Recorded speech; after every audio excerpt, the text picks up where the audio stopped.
Votre invité à présent dans la grande interview sur Boursorama, c'est Charles Marinakis, le président de Century 21 pour la France. Bonjour. Bonjour. Merci d'être avec nous sur Boursorama. Bon, il faut qu'on parle du marché immobilier. Est-ce qu'il a enfin sorti de sa torpeur hivernale qui dure depuis les élections législatives? Vous parlez d'un printemps de l'immobilier dans votre dernier baromètre. Oui, parce il a bien rose ou Non, il y a un vrai printemps de l'immobilier. Nous, on est très contents. Le premier trimestre s'est particulièrement bien passé. On a souffert vraiment pendant 2 années avec une crispation de marché que vous connaissez, 2023-2024. Et là, fin 2024, les choses se sont un peu détendues avec la baisse des taux. Et puis elles se sont très nettement améliorées au début de l'année 2025. Voilà, donc on n'est pas encore au rendez-vous de la volumétrie, de la période printanière telle qu'on avait l'habitude de la connaître sur les marchés d'immobilier. Vous savez, c'est une période très propice au changement, la période printanière dans l'immobilier. Mais on a retrouvé une vraie dynamique sur les marchés. Et puis, il y a des indicateurs de tendance qui sont alignés, qui ont l'air de vouloir s'aligner de manière pérenne. Donc il y a des gens qui se disent « Ouais, mais les agents immobiliers, de manière, ils prêchent pour leur paroisse, etc. etc. » Donnez-nous des éléments factuels. Est-ce que ça va mieux? D'abord, le volume de transactions. Factuellement, c'est 15% de volume de transactions en plus. Sur le premier trimestre. Sur le premier trimestre. 2025 comparé à 2024. Voilà. Donc, certes, 2024 était un trimestre en berne, mais pour autant, c'est quand même 15% de transactions, si vous voulez, en plus, de manière un peu homogène. Il y a quelques régions qui sont à la traîne, mais c'est vraiment marginal. Sauf que ça a baissé sur 2 ans de combien les transactions? 32%.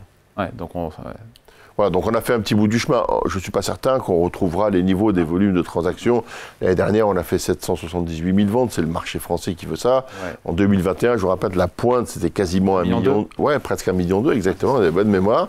Et là, on s'oriente vers un marché qui va être un marché stable, aux alentours de 850, 870 000 transactions, mais qui, de mon point de vue, si vous voulez, est le gabarit normal du marché français dans les transactions dans l'ancien. Voilà. Donc et la bonne nouvelle, c'est surtout l'équation. Vous savez, nous, on est régi par l'équilibre d'une équation à 2 inconnus, en fait à 3, mais il y en a une qu'on ne maîtrise pas qui est l'inflation, mais les 2 autres, c'est les taux d'emprunt qui ont encore baissé ces derniers temps, et puis le maintien des prix. Il faut que ces 2 indicateurs de tendance soient alignés pour que le marché soit en bonne santé, et c'est le cas. Voilà. Dans les éléments factuels qui montrent qu'il y a une petite reprise, donc on a dit les transactions, qu'est-ce qu'il y a d'autre? Les délais de vente, est-ce qu'ils se réduisent? Non, les délais de vente, pour le coup, ce n'est pas un bon indicateur, ils ne sont pas réduits. Il y a du choix, donc les Français prennent leur temps, si vous voulez, pour choisir. Et puis il y a un petit bout de négociation aussi, peut-être qui avait un peu disparu au temps des années post-Covid. Non, le vrai indicateur, typiquement, je crois qu'on voit 2 tendances. La brève tendance, c'est l'augmentation de la volumétrie des crédits qui sont octroyés par les banques.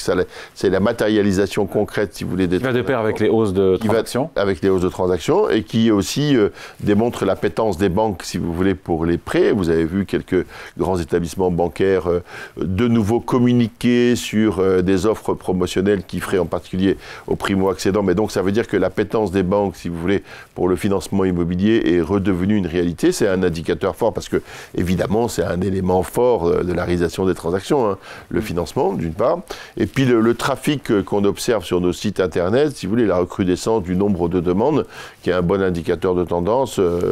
Sur le dernier trimestre, on a fait presque 10 millions de visiteurs sur notre site Internet, c'est beaucoup. Voilà. Et sur les prix, on a baissé de combien par rapport au plus haut, en cumulé sur 23, 24? En cumulé, aux environs de 12 à 14%. 12 à 14%. Ça dépend des régions. Alors là, pour le coup, il y a des très très grosses disparités. L'INSEE dit -6 en moyenne sur l'ensemble du territoire. Nous, on a des chiffres qui sont un peu plus élevés que ça. Bon, après, par exemple, Nice, ça ne baisse pas. Voilà. Est-ce que les prix sont stabilisés aujourd'hui? Je pense que oui. Ils ne baissent plus? Non, ils ne baissent plus, ou quasiment plus. Vraiment, ils baissent à la marge, encore dans certaines régions dont les prix avaient artificiellement beaucoup monté dans la période post-Covid. Lesquelles? Typiquement, une partie de la Normandie, une partie des Pays de la Loire, tout ce qui est grosso modo à 1 heure ou 2 heures de TGV de Paris, vous savez, cette fameuse zone de chalandise qui a été redécouverte dans la période post-Covid. Voilà, il y a des villes qui n'ont pas bougé. Nice, c'est une ville qui ne bouge pas. Les volumes de transactions baissent, mais les prix ne bougent pas. Voilà. Après, vous avez des régions comme l'Est de la France qui sont un peu moins prisées, où le volume de transactions baisse et les prix continuent de s'aligner un petit peu. Mais globalement, si on devait tenir un raisonnement global sur l'ensemble du marché, on arrive aujourd'hui à une stabilisation des prix, ce qui est une excellente nouvelle. Ce que nous appelions quand même de nos voeux de manière très marquée. Moi, j'ai toujours demandé une baisse des prix très marquée depuis plus de 2 ans, 2023-2024. Et puis surtout, ça s'accompagne de taux qui sont des taux qui se sont stabilisés. Voilà. Et l'agrégat des deux, cette équation-là, c'est ce qui fait que le marché a retrouvé à la fois des couleurs, mais surtout... On peut parler de reprise. Ah oui, oui, et quand on fait une croissance de volume à 2 chiffres, c'est une vraie reprise. Ouais, c'est une vraie reprise. Ouais. Parce que certains disent que c'est plutôt timide, que c'est prometteur, mais que c'est un peu mou. Non, c'est pas mou. Non, c'est pas mou, c'est tonique. Non, c'est tonique. Et c'était le premier trimestre, depuis les plus 15%. Il y a eu avril. Avril, c'est de la même acabit. Alors, je pense que mai, malheureusement, parce que c'est un mois un peu tronqué par des semaines un peu courtes, forcément, on va avoir une baisse de la volumétrie. Mais avril ne dément pas la tendance, si vous voulez, du premier trimestre. Non, je crois qu'il ne faut pas bouder le plaisir que nous avons les uns et les autres pour des raisons différentes. Moi, je crois que ce qu'il faut dire, ce qui est important, c'est qu'on a retrouvé des conditions économiques, si vous voulez, les conditions d'acquisition aujourd'hui de vente sont bonnes pour tout le monde. Voilà. Le momentum est bon. Voilà, le momentum est bon. Il est bon parce que les prix se sont alignés, mais ils n'ont pas baissé de 40%, c'est pas vrai. Pas beaucoup baissé les prix. Ils ont baissé, mais pas de... Celui qui est vendeur aujourd'hui ne va pas perdre 30% de la valeur de son actif lorsqu'il va le vendre. Les taux ont baissé, mais ils ne reviendront plus jamais à 1,1 ou 1,2%.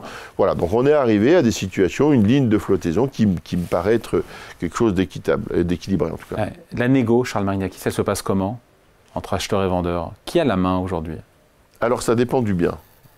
En fait, là, on est vraiment dans un rapport d'offre et de demande. Voilà. Là, ça dépend de la qualité. Si le bien n'a pas de défaut... Voilà, si le bien n'a pas de défaut, qu'il était parfaitement bien entretenu... C'est le vendeur qui a la main. C'est le vendeur qui a la main. Voilà. Si le bien est légèrement dégradé, qu'il ait un DPE qui est un peu dégradé, qu'il ait une mauvaise exposition, voilà, donc qu'il ait d'une construction peut-être ancienne, etc.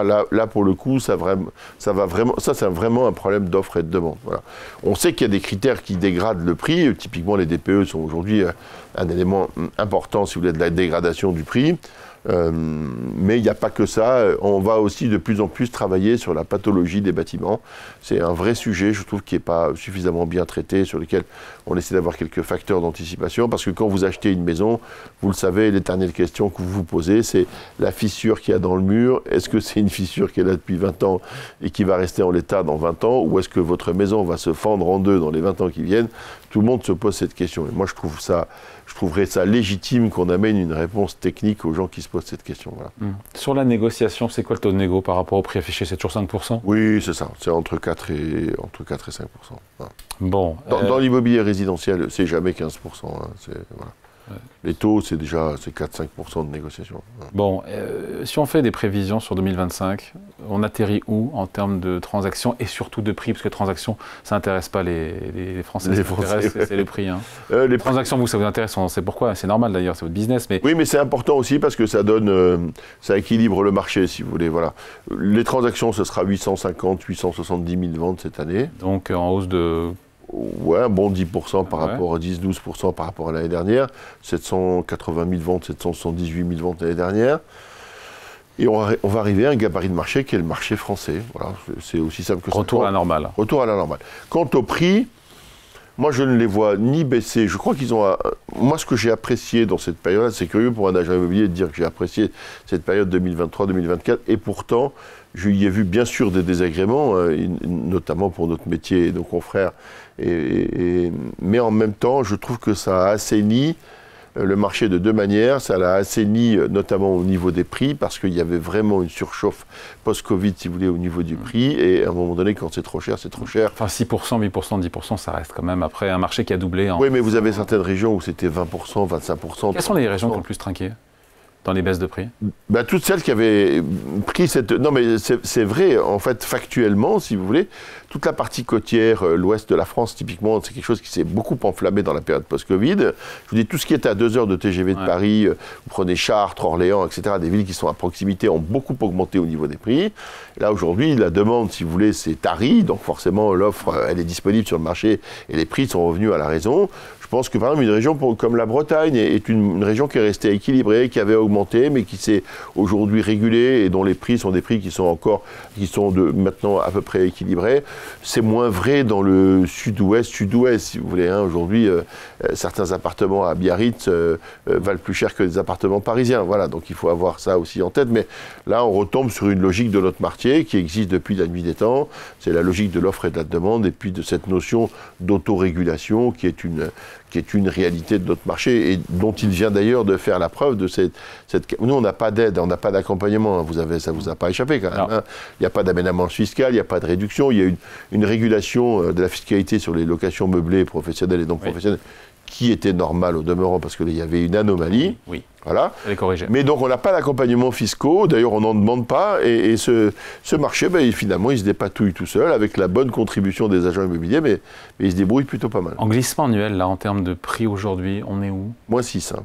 On est sur du -6. -6, ouais. Et en même temps, on dit que les prix ne baissent plus spontanément sur les derniers mois. Là, sur les derniers mois, ils ne baissent plus. Moi, vous voyez, quand je regarde un peu les chiffres, si vous voulez, ça baisse marginalement les prix. J'ai des régions, je suis à -1,6 quand ça baisse, mais je suis à +1,4 quand ça monte. Voilà, c'est pas... Ça monte où ? Ça monte typiquement dans le Grand Est. Vous voyez, c'est une région qui a monté. C'est pas une région... Dans les Hauts-de-France, ça a augmenté de 2%. Voilà, des choses comme ça. Sur un an. Sur le dernier trimestre. Sur le dernier trimestre. Premier trimestre 2025 versus premier trimestre 2025. Au 31 décembre 2025, on fait un peu de prévision. On est où en glissement annuel en moyenne en France sur les prix? S'il faut... sans lire dans le mar de café. Sans lire dans le mar de café, je dirais les prix, ce sera +2, +3, entre +2 et +3. Entre décembre 2024 et décembre 2025, ce sera +2, +3. Les prix pourraient augmenter de 2 à 3% selon vous. Ah, donc on change, 2025, changement de paradigme. Parce que si vous voulez, les taux ont baissé 3 fois depuis le début de l'année, donc ça n'a pas échappé aux vendeurs non plus, malgré tout, si vous voulez. Encore une fois, c'est les taux courts qui ont baissé, les taux longs, eux, restent toujours à 3,20. Oui, mais 3,20, c'est encore une fois, je crois qu'il faut avoir cette sincérité de dire aux Français qu'aujourd'hui, emprunter à 3,2%, c'est normal. Et que ce n'est pas un taux délirant. Et que ça... Oui, moi j'ai emprunté à 1%, moi. Voilà, c'est pour ça. Vous êtes, comme certains Français, vous avez été chanceux de pouvoir faire cette acquisition-là au bon moment, tant mieux pour vous. Mais je crois que c'est de l'ordre du passé. Et encore une fois, vous savez, ça avait aussi... pas mal dérégulé le produit net bancaire des banques. Il faut aussi que les Français aient ça à l'esprit. Un établissement bancaire, ce n'est pas un établissement philanthrope, il fait du produit net bancaire, il gagne sa vie en faisant des crédits aux Français. Et je crois qu'à 0,70, 1,10, il ne gagnait plus sa vie. Et donc, moi, je préfère trouver des taux... Vous savez, je préfère qu'on ait un marché à 2,5, 3, 3,2 au niveau des taux, mais avec des banques qui prêtent et un marché qui soit... Finalement... Vous avez vu les derniers temps où les taux étaient encore à 1%, les banques avaient décidé d'arrêter de prêter. Et donc on s'est retrouvé dans cette situation un peu ubuesque de dire les taux sont à 1,1, mais en fait personne ne vous fait de crédit. Donc quelle est la bonne situation? De se retrouver avec des taux artificiels à 1,2%, mais avec l'incapacité... Avec un robinet fermé. Avec un robinet fermé, ou avoir des taux entre 2,5 et 3% avec des robinets ouverts. Voilà. Le pouvoir d'achat immobilier, on finit là-dessus. Par rapport au pire du pire, les taux sur les crédits immobiliers ont perdu 1 point de pourcentage. Ouais, c'est super. Par rapport au plus haut, les prix ont baissé. Alors, l'INSEE dit 6, vous dites 13 ou 14%. Moi, je dis 12, ou 12. Moi, j'avais dit il faut que ça baisse entre 10 et 15%, ça a fait moins 12. Voilà. Le pouvoir d'achat immobilier, par rapport au plus haut, s'est amélioré de combien, en gros? En fait, il s'est amélioré de l'ordre de 4%, 4 à 5%, puisqu'en fait, au point le plus bas, la quote-part que consacraient les ménages, si vous voulez, au remboursement des prêts immobiliers, c'était 25%. C'est remonté à 34% avec la montée des taux et on est revenu à 30%. Voilà. Qui, encore une fois, c'est pour ça que je dis, ça fait longtemps qu'on n'a pas vu un écosystème qui a retrouvé un équilibre qui me paraît être sain, si vous voulez. 30% des revenus des ménages consacrés à son projet immobilier, bien sûr, ça reste la première dépense des Français, mais ça reste accessible. Et d'ailleurs, le Haut Conseil à la stabilité financière considère que c'est raisonnable et raisonné.